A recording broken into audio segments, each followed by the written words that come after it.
Hi, I'm Brian, And I'm John. and we are hosting the Pioneer Park podcast, where we bring you in-depth conversations with some of the most innovative and forward-thinking creators, technologists, and intellectuals. We're here to share our passion for exploring the cutting edge of creativity and technology, and we're excited to bring you along on the journey. Tune in for thought-provoking conversations with some of the brightest minds in Silicon Valley and beyond.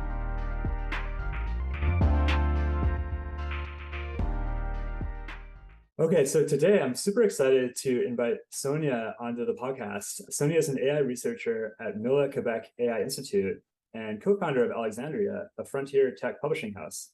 She's also a member of South Park Commons, where she co-chaired a forum on AGI, which just wrapped up in December. We're looking forward to the public release of the curriculum later this year, so keep an eye out for that. Sonia, welcome to the show. Hi, John. Thanks so much for having me. It's a pleasure to be here. Yeah, welcome.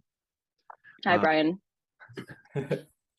Yeah, so I guess for full transparency, John and I were both attendees of this AGI forum, and I was waiting every week's, session with bated breath.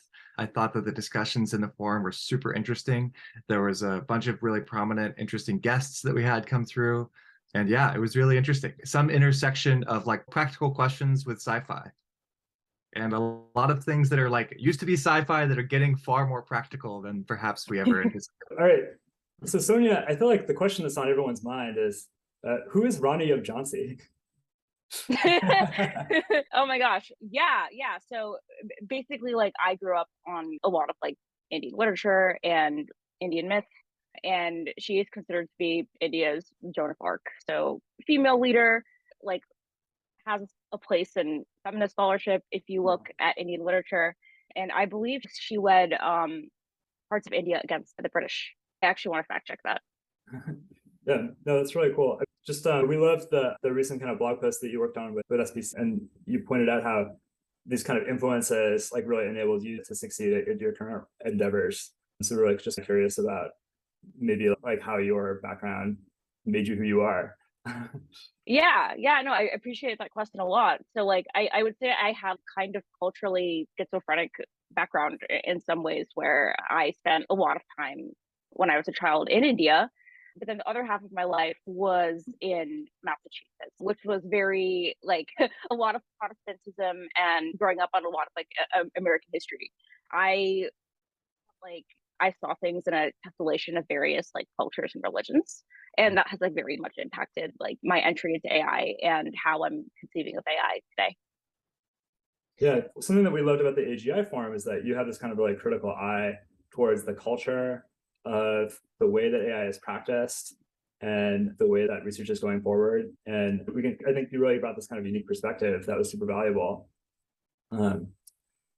Yeah, I'm curious, are there any points at which you think there's like current, problems either in the way that research is being done or the kind of, the moral framework in which that research is being done? It's a really interesting question. I would say the AI world is like very big, first of all. So it's like hard to the entire thing, but it is parts of it have some of the problems that physics had in the 1990s or still has in being dominated or like focused on like certain cultures, and the culture will generate a certain type of research. So your scientific conclusions and the community or culture you're in do have this like reciprocal relationship. For example, in like the 1990s, like there's this amazing book called The Trouble with Physics with Lee Smolin that goes into sort of like the anthropology of the physics community. In the 1990s, the physics community was deeply obsessed with string theory. If you weren't working on string theory, you just weren't cool at all, and you probably just weren't gonna get tenure track. Into how string theory wasn't empirically proven. It was like mathematically internally consistent, but it was by no means like a theory of everything.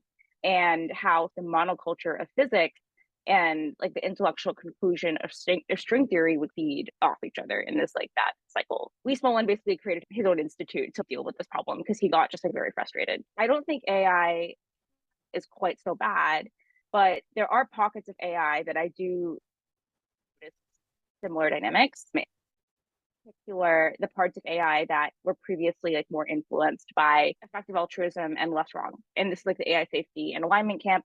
I don't think these fields have as bad a problem anymore. There have been recent like attempts called the reform attempt that Aronson had a very great blog post on how AI safety is being there's an attempt to turn AI safety into like a legitimate science that's like empirically grounded and has like a mathematical theory.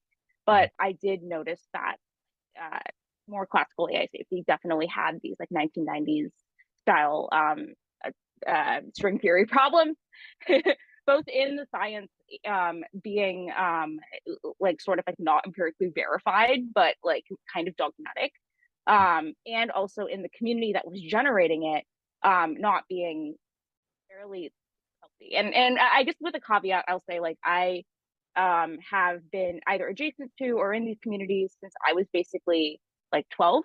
So I have seen like a very long history. And I also don't mean to like unilaterally critique these communities. I think they have done a lot of good work and given a lot of contributions to the field, both in terms of frameworks, talent, funding. More classical AI safety definitely had these like 1990s style string theory problems, both in the science being like not empirically verified, but like dogmatic, and also in the community that was generating it not being fairly healthy. And I guess with a caveat, I'll say have been either adjacent to or in these communities since I was basically like 12. So I have seen like a very long history. And I also don't mean to like unilaterally critique these communities. I think they have done a lot of good work and given a lot of contributions to the field, both in terms of frameworks, talent, funding. But I am looking at these communities with a critical eye, like as we move forward, because like what is coming next, both as a scientific paradigm and as the research community that like generates that paradigm. I'm curious, to me, there seemed like kind of two issues. I don't know if they're orthogonal, but I think like the scientific integrity of a community and the ability for that community to generate and falsify hypotheses and the culture of that community and whether or not that culture is a healthy culture to be in, whether it's like a nice place to work in and all that sort of stuff. And I guess my hypothesis is like none of us want to work in a shitty culture and none of us want to be part of communities where insults or like abusive behavior is tolerated at all. But I think that a lot of scientific communities can be interpreted as quite dogmatic because there's an insistence on a specific sort of intellectual lens that you need to adopt to participate in the discussion. And for me, it always seems like there's like a balance there because, for instance, if you want to be a biologist, you better accept evolution. And like you have to meet that criteria. And I'm curious, do you think that, for instance, is there some sort of almost intellectual kowtowing or basically a tip of the hat that one needs to do when you're studying artificial intelligence to make it into the room, to be taken seriously? That's a great question. Yeah, and evolution is an interesting example because that's one that has been empirically verified in various places. And maybe the exact like structure of evolution is open to debate. Like we don't know if it's more gradual or happens in leaps and bursts. But for example, in some AI communities is accepting that oncoming AI is going to be bad, or like doomer culture, more apocalyptic culture. And this is prevalent in a lot of AI safety communities where in order to sort of get your research like taken seriously or to even be viewed as an ethical person, it becomes about character.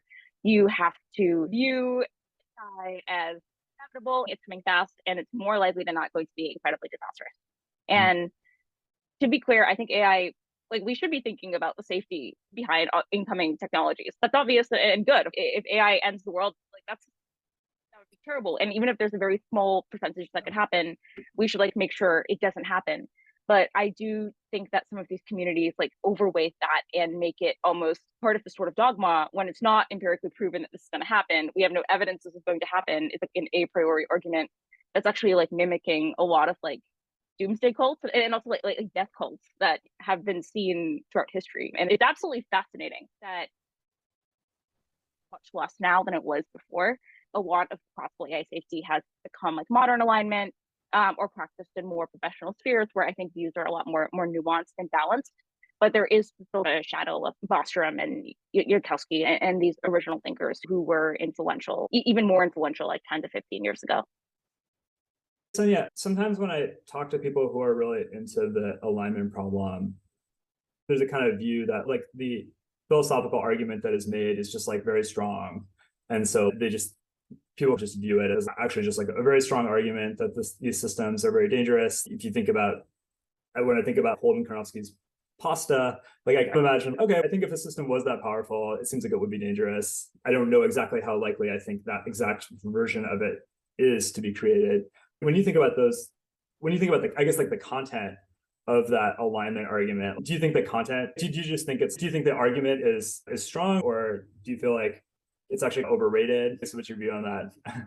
Yeah, remind me of so my memory of Pasta is that there's some like math and science AI that starts like executing on experiments or like using the results of the experiments to like feedback. That's right.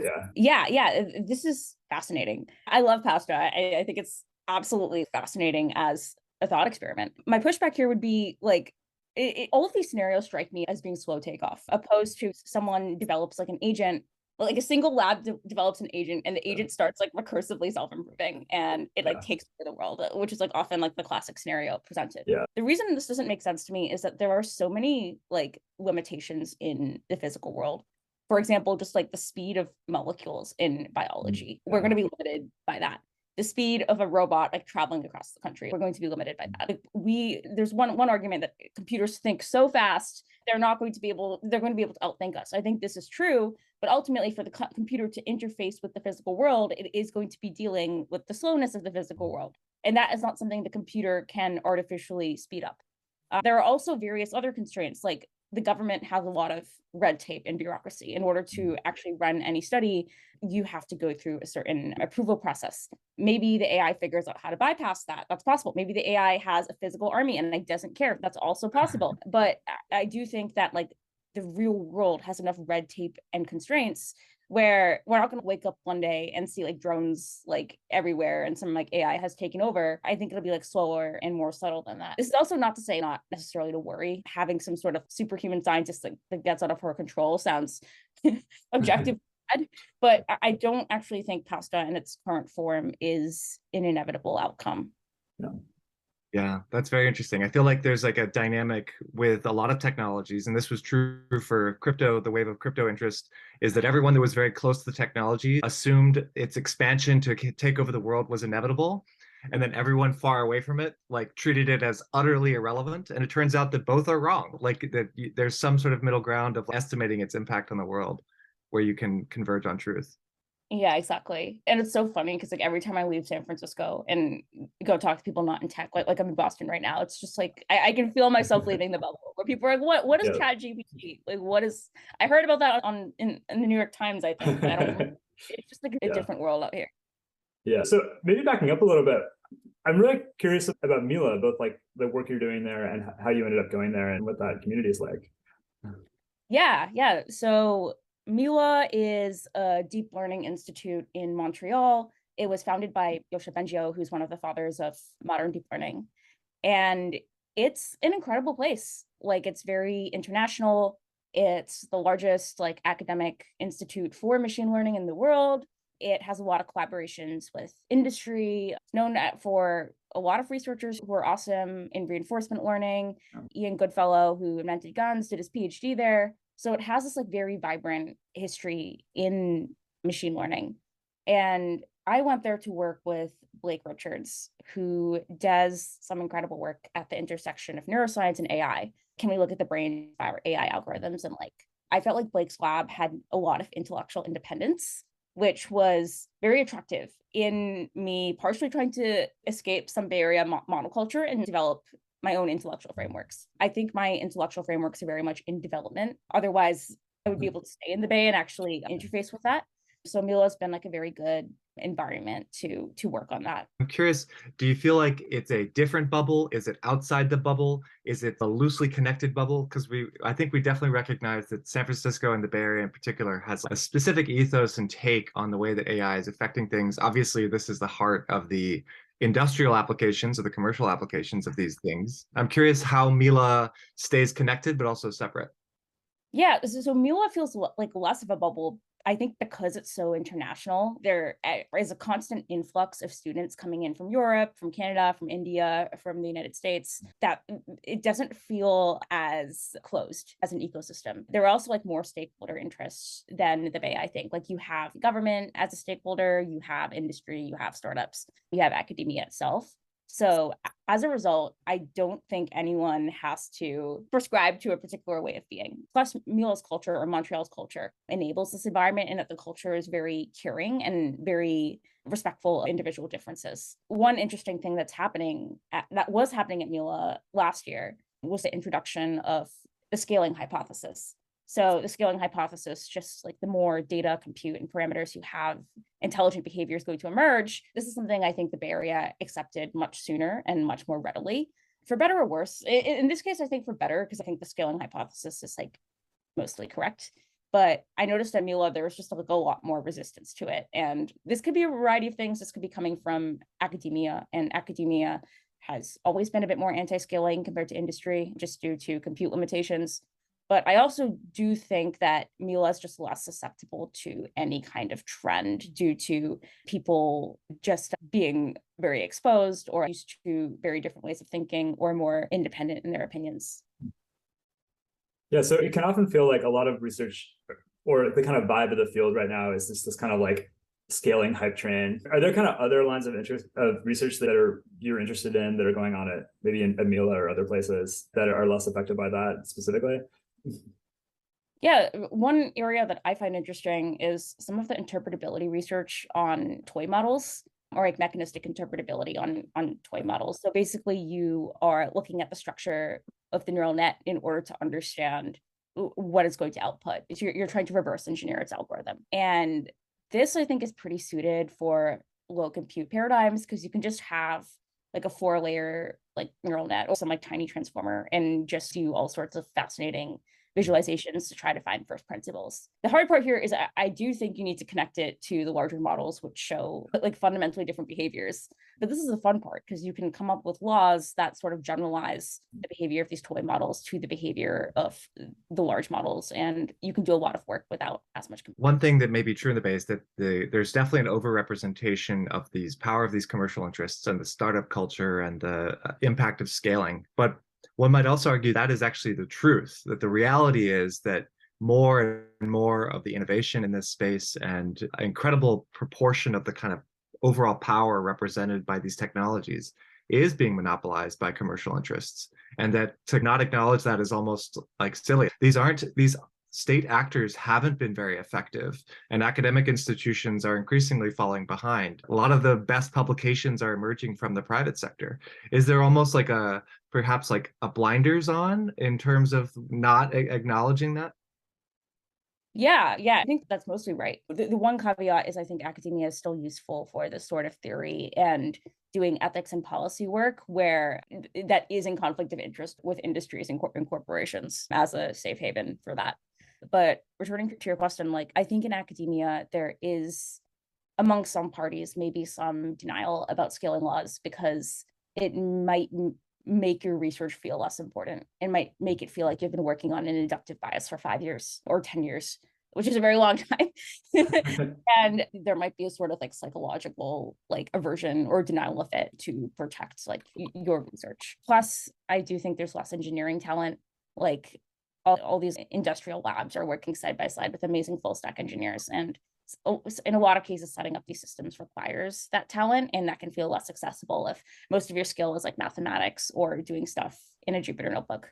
Yeah. I've heard you ask the question. Now, I was trying to see if you've written about it, but I'm not sure you have. But about what would it take to create a new AI research group? Is that something you're exploring?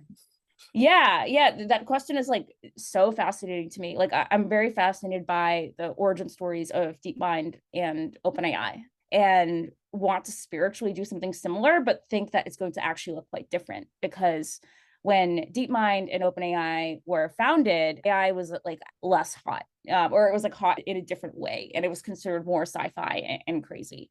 So there was a lot more alpha in doing something like this. Like the founders of both DeepMind and OpenAI were called crazy multiple times by both their colleagues and by professors. So if I were to say, all right, we're starting another DeepMind, we're starting another like industrial AI research lab, let's go. Of course, this is like a very ambitious and like difficult thing to do, but it's now considered to be like very feasible, which makes me wonder if there's like less alpha in doing something like this. So right now, like starting privatized science or like another privatized science bet is this very fascinating high dimensional problem of what is your funding model? What type of person are you going to hire? Like, how do you balance the tension between research and development and product? How quickly do you spin off into applications? How do you ensure like the right feedback loops so that your research is going in directions that are both like scientifically useful and eventually commercially useful? Yeah. Do you go straight to consumer? Do you go to businesses? Do you go to governments? How do you ensure that you're going to have enough funding when we have like language models that are like in the billions of dollars, which I think is not crazy to happen. So these are all questions that we were actually exploring in the AGI forum that I'm still thinking quite strongly about. Yeah. I mean, is there a gap that you see where it's, oh, we've got OpenAI, we've got DeepMind, like where those guys are missing something, or like there's a need for an additional house that's going to do stuff differently? Yeah, I definitely think there could be like 10 to 15 more companies. Like I think the space is very undersaturated actually, but when you're in the Bay Area, it can feel saturated. I think even if one were to try to create another Anthropic, the research would inevitably take a different direction just because the space of possible research is so big. So it could be another like privatized science bet or some sort of B Corp like Anthropic. But there are also like other niches that haven't been filled. For example, some sort of group that works closely with the government. Like Microsoft, for example, I do think has people doing this, but I'm thinking about something more like Palantir or Anduril. So that's a niche that's not yet been filled in terms of doing a lot of like foundation model based stuff. And the second thing that comes to mind is something that's as independent as possible from capitalism. So some sort of UN AGI, not literally the UN, but that's like analog where you're working primarily with governments and you're primarily getting government funded. And I think this would also be incredibly useful in like setting international standards for doing this kind of research. I'm curious, we've talked a little bit about maybe not being as much of a doomsdayist regarding an uncontrolled AGI, like taking over the universe and making us all into paper clips, as the famous example is. But what do you see as the kind of realistic doomsday scenarios or like the bad outcomes that could result from use by state actors? What's the kind of geopolitical perspective that you have on the use of these technologies going forward? Yeah. So I am way more afraid of people right now than I am of AI. Like I think powerful, high leverage AI in the hands of some bad actors is more scary than potentially the AI itself being a malevolent agent. For example, one country commanding like an army of like drones and robots that are all have like very advanced like facial recognition technologies that can invade villages or invade towns or invade cities. This is scary. The current reality in Ukraine, basically. Yeah, which is already quite bad. Like scary AI outcomes might look like everything that's scary we have now, just augmented, where that our situation in Ukraine is way more, right now it's quite dire. It's way more dire and it's way more of a global threat because it's AI augmented. And then of course there are sort of like less like sci-fi or like less Hollywood friendly scenarios where all the AI we have is just loaded with weird biases. It's like a bunch of like very biased, like very racist or sexist humans like everywhere, just making weird decisions that are full of all these like structural biases that we can't quite understand. And like Nazi bots everywhere, basically. yeah, like Nazi bots everywhere, like in like your tax software, like in all these like predictive policing algorithms in your self-driving cars, just like systemically making like decisions. And this is already here in terms of like certain groups of humans, which is what I mean by, again, like evil is already in the world and evil AI will just look like an accentuation of that evil. So actually, I did want to ask you about your relationship with South Park Commons. So what caused you to join South Park Commons and what's your experience been like? Yeah, so I'm largely coming from like a research and academic background, but in like really internalizing the founding story of DeepMind and in seeing sort of academia dying, as Brian, you were talking about, or at least dying in certain ways, I very much wanted to master startups and entrepreneurship. So South Park Commons was actually an ideal place to do it because it's so exploratory here. It's like a Montessori school in some ways, that it was an ideal place to talk to a lot of founders and see what does it take to start a company. What sort of mindset and skills do you need? So that was like one thing. And the other thing that I really liked about South Park Commons and has been incredibly useful is the open-mindedness here. In the Bay Area, we've been talking about this monoculture, and I don't think anyone's completely immune from, say, the generative AI hype cycle. Like that, I think has hit almost everyone I know who is in tech. But at SPC, I have not experienced a very dogmatic way of thinking of AI. In fact, like the sort of modus operandi of thinking about AI has been very builder friendly, like open-minded. And this has made SPC a great place to try start developing frameworks to think about AGI that are not biased by an a priori doomsday focus.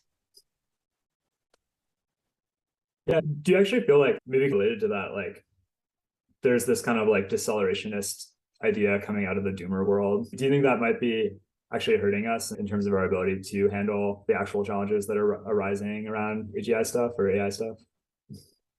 Yeah, the deceleration stuff is really fascinating. Like I remember at Neurops, there were a bunch of researchers wearing "Don't Build AGI" shirts.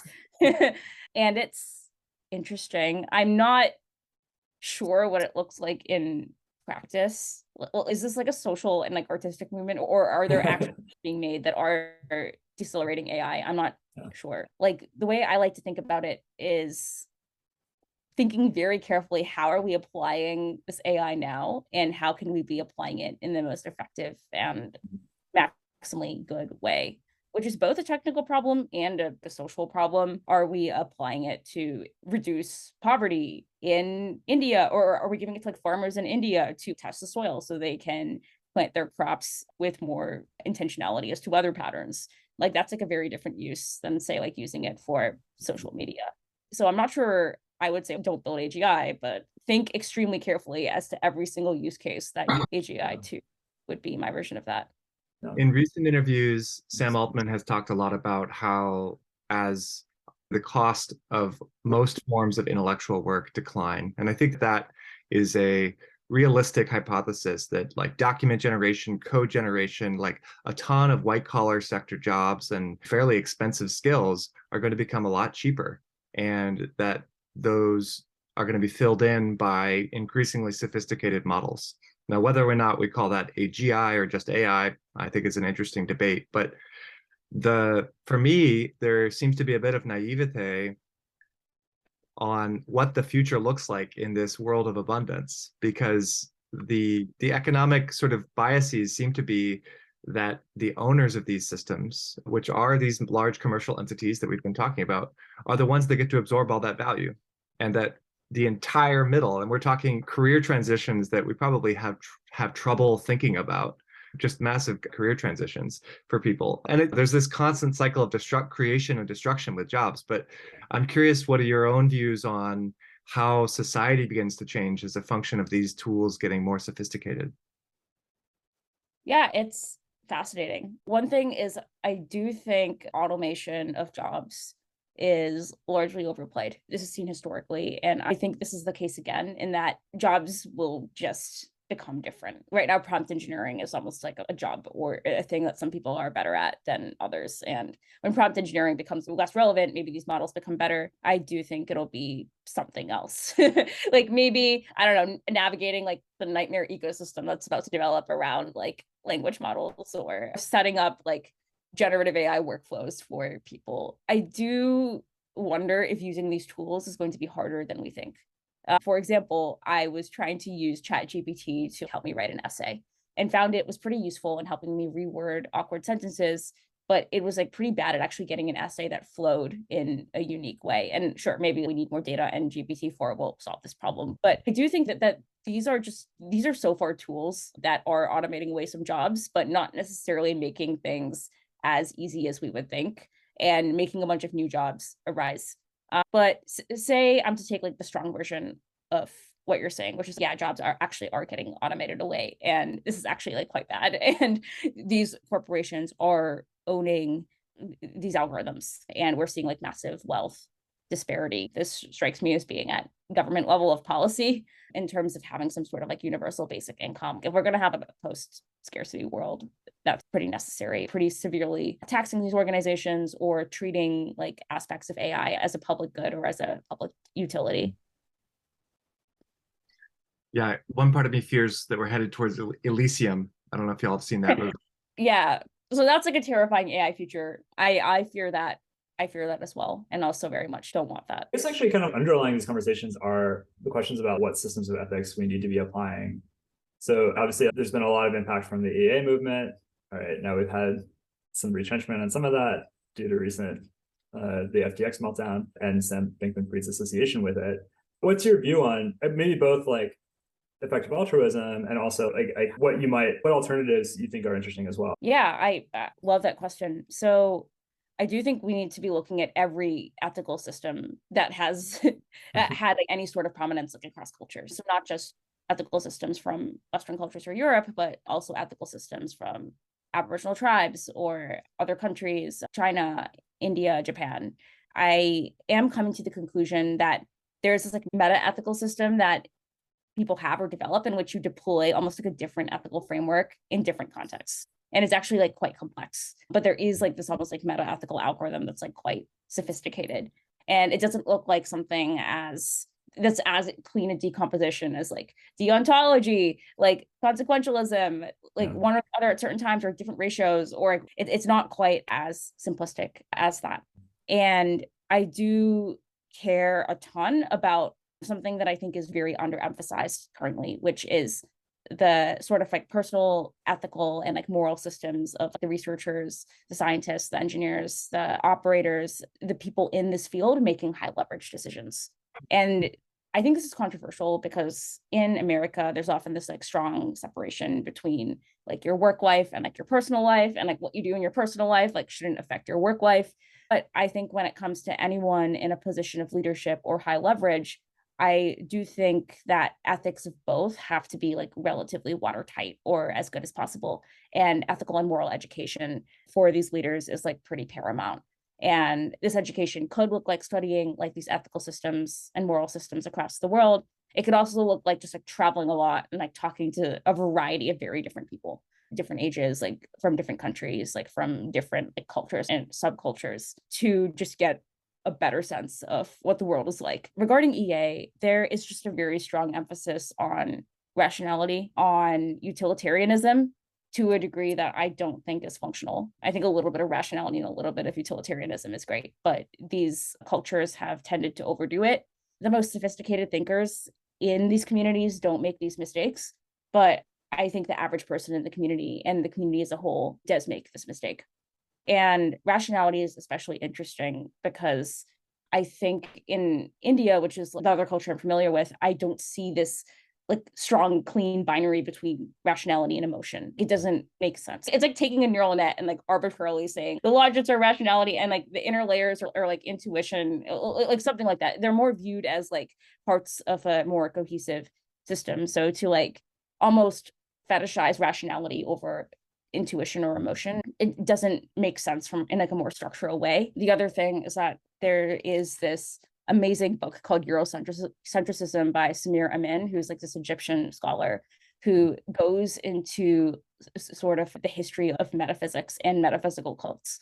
And we'll notice that there have always been cults of reason, like rationality-based cults. Like this is not some recent phenomenon. This is a phenomenon that's been documented for the past 2,000 years. And this scholar makes the hypothesis that he just notices that all of these cults of reason and rationality will eventually dissolve into like vision and revelation. And I don't stand strongly by the statement. I haven't seen enough case studies, but it's just like an interesting like thought experiment where what if your systems of reason are not enough to represent the world? What if in some ways emotion and intuition are actually more predictive or more useful? And our very technocratic society has largely dismissed like huge swaths of religion, when I think this is like a huge mistake. And religion is functional and useful in a lot of ways. My answer is like what moral and ethical systems I'd like to see in AI. I think we need to study everything. Just restrict ourselves to like rationality or Western dominated thought. To maybe make one part of that more concrete, you mentioned at the beginning of this that within our own behavior, there's sort of an adoption of a specific kind of ethical framework, and then we transition between those. Can you provide a concrete example of like where you think where that happens? Yeah, let me think. Say there is a research community that is working on some very high leverage technology. And there's this tension in the community about sort of personal ethics and utilitarian ethics. So here, the utilitarian goal is we're going to develop vaccines against viruses, but this is very dangerous because we might accidentally develop a vaccine that doesn't work, or we might have some sort of security hazard and the virus might escape. It is our foremost goal to develop a safe vaccine and do this as quickly as possible, else millions of people are going to die. And we will do whatever it takes. We'll sacrifice our sleep schedule, we'll sacrifice our personal lives, we'll sacrifice our quality of life to ensure this will happen because we believe it's just so important. And in many ways, this is incredibly noble, sacrificing these like more like local resources for the sake of the goal of saving millions of lives in this very like visceral kind of way.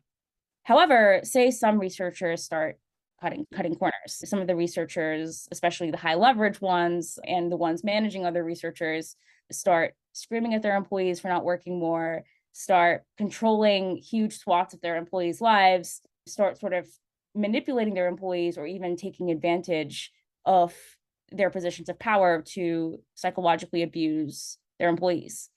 So here you see like this tension between utilitarianism and virtue ethics. Sorry, not virtue, deontology is what one could say. Maybe both. What? Maybe virtue ethics too, right? Maybe both. Right, yeah, both. And you wonder, is it worth dealing with what might be called like local problems or like problems on a shorter time horizon of this like unhealthy community, or do you say it's worth it? Like all of this is justified, the ends justify the means. And I think there are different contexts where your answer might change. If tomorrow, like literally tomorrow, we were all going to die from a virus and we had very high confidence in this being the case, then I would say focusing on like emotionally fixing this community and like getting the right people therapy or kicking up bad actors, there just isn't time to do this in a way that's like effective and humane. But in a different scenario, if the virus were coming like 2 years from now and there is time, then maybe all of this is justified.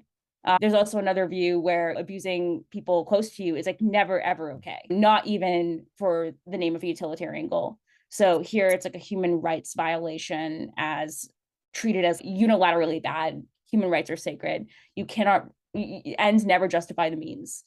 And I think one needs a maximal amount of context to make this call. I veer on the side of human rights are sacred, like they cannot be violated for utilitarianism, but know that there might be scenarios where things get increasingly gray, and that very much is a judgment call. The reason I don't like the trolley problem, or just like don't like trolley problems in general, is because they're all very context. What is this trolley? Like, why are people like tied onto the trolley track? Like who invented this? Who like, put them there? yeah, exactly. Like the contextlessness of the trolley problem, and it's making it like overly rational and almost making it in this idealized, like gasless physics style chamber is actually like not that like realistic and not great like moral training. Yeah. What I love about your example with the way that you're treating people, if there's like a virus that's going to kill everyone tomorrow or something, is you can really see how that directly applies to fast takeoff doomerism. Because if you really strongly believe in fast takeoff doomerism or convince other people of fast takeoff doomerism, then that will like tilt. If people are very utilitarian, then it will tilt people towards excusing a lot of like short-term behaviors on the basis of that otherwise would never be excused, essentially. Exactly. It reminds me a lot of revolutionary thinking in general, of how like it is often the case that the most egregious violations of human dignity occur by people who are very persuaded in some sort of doomerist or doomsdayist sort of theology, be that like socialism or religious movement. Like these sort of cultish things emerge around a really strong thesis, which basically serves as some excuse or justification to commit anything is permitted under that strong thesis. Yeah, exactly. The ideology takes precedent over individual humanity. One point I'm just curious to throw this out there is that relates to a quote, I think it's from Mark Andreessen, and I never quote it correctly, but it's like the magic power of capitalism is to absorb all criticism about itself and then sell you a t-shirt. And I feel the same way about like critiques of rationality. Like rationalism, perhaps as a sort of like pseudo spiritual movement, can be critiqued and perhaps set aside. But to explore your argument about your own moral framework there, you attempted to structure that in a kind of rational framework of thinking about a time bound and like which moral framework might be more useful under which time bound. And I would argue that's an application of rationality attempting to solve this ethical question.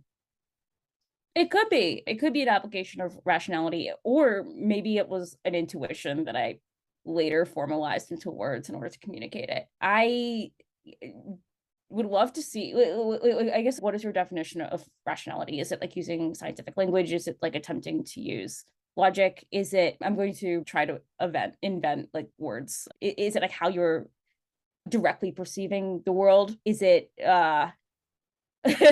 what do you mean, Yeah, I it's a guess? good question. I guess I think I would define it by some attempt to transparently derive one's conclusions through causal analysis, including one's own kind of like predispositions and thoughts. So, for example, I think that utilitarianism is often critiqued as really being not very descriptive of how humans behave and missing something about the locality of consciousness and the locality of emotions. And I believe that locality should be accounted for. That's a fair criticism. And I think it's actually quite reasonable to care about the health of one's community versus the caring about an anonymous community that one never interacts with. I think that is a rational concern and actually can be driven and explained by not just purely like emotional things, or in fact, the emotions behind it can be contextualized by, oh yeah, emotions is part of the human experience. So we should try to rationally account for our emotional disposition towards things. Yeah, that makes a lot of sense, like some sort of like integrated view. I think you can reframe a lot of like emotional things in rational language, and you can reframe a lot of like religious thinking in rational language as well. And this is also actually my preferred way of being. Like, as much as I'm critiquing rationality, rationality is great. Love rationality, and do you think that the mapping, and do you prefer like the mapping of emotional stuff to rationality opposed to the other way around? Other way around doesn't necessarily make sense. Sounds like there's a shared critique of people who use this, that dress themselves up in this in order to justify being assholes. Yeah, for sure. And also the broader theme, just like humans in general, taking some sort of ideology and converting the ideology into some sort of like power structure and using the ideology to justify like personal gain. For example, like the Catholic Church might be like the most egregious example of that. But I think that dynamic is seen like throughout history and cultures. There's some other parts of your background that I was really curious about that I was hoping we could touch on too. One thing is you actually have some degree of expertise in neuroscience, right? Yes. Yeah. So I was originally actually a neuroscience major and worked at Genelia Research Campus doing neuro stuff. How have recent advances in AI changed your viewpoint about neuroscience? It's a fascinating question. I became disillusioned by neuro for a while. Like a lot of neuroscientists, the brain is just so noisy and complex, and toy models weren't generalizing. When all the scaling laws stuff came out, everything clicked, because it's like, of course, complex systems are going to show these emergent properties, and went very deeply into studying AI as being basically almost like studying the brain in a lot of ways, but with systems that were very clean. And in neuro, there was a lot of excitement around using neural nets as these kind of artificial laboratories to make conclusions about the brain. And I think this is still feasible, but it's not as easy as it sounds, because I've tried it. And I think I still see neuro as being very relevant to AI going forward, and that a lot of the interpretability stuff we did on the brain, on fMRIs, are useful for interpreting toy models and also models at scale. Interpreting models at scale feels a lot like neuroscience on artificial brains, and a lot of the same principles will apply. But given my frustration with neuro, I'm entering all of this interpretability stuff with a lot of weariness. I wonder if our ability to interpret complex systems will hit some sort of asymptote at a point, and interpretability may not be as important as we think it is. And what might be more important is actually aligning these systems in a more engineering-like capacity. Yeah.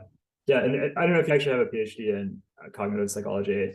And I had similar frustration. I was definitely like, in some ways, I feel like I was like way too early because I was doing mine. I entered in 2008, and it's like people were like over neural nets, like connectionism was like not considered a useful model. But then people were just, oh, we should just go even higher levels of Mars abstraction and do like Bayesian models. And so my thesis is all about Bayesian models, but it's just like very abstracted from what's actually happening. I'm curious to dive a little bit deeper there. My understanding is that there's obviously this sort of branch of AI exploration that I think Bostrom calls whole brain emulation.